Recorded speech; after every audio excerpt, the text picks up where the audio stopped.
Class Alumni Association n'ekitongole eky'okuyitibwa okwenjawulo mu ssaza olw'okuteekateeka olunaku luno ate nammwe nembeebaza okujja.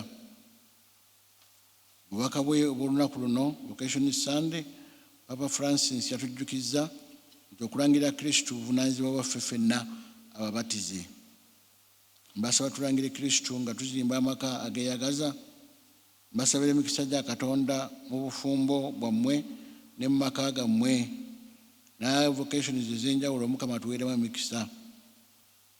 Twongere okusabira abasaserdoti ne bannaddiini bwe tusaba Mukama ayongere okuyita bangi mu buweereza obwo.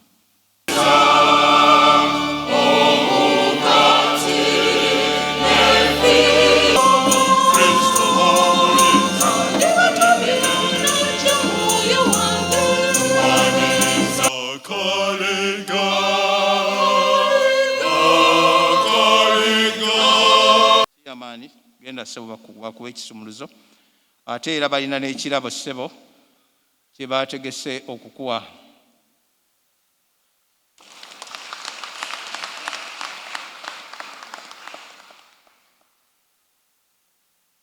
Omukyala aluwa oyo amukkiriza okukola emirimu gyaffe abeerawo nnyo nnyo nnyo nnyo.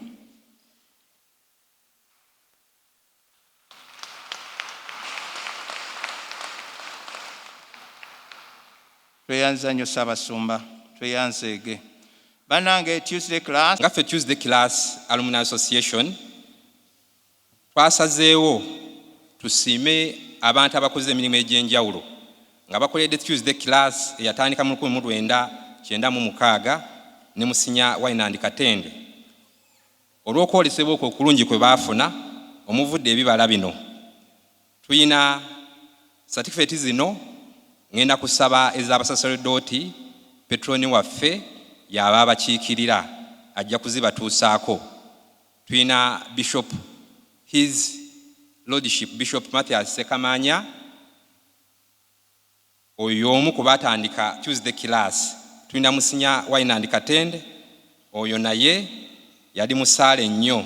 Download the app on App Store or Google Play Store now.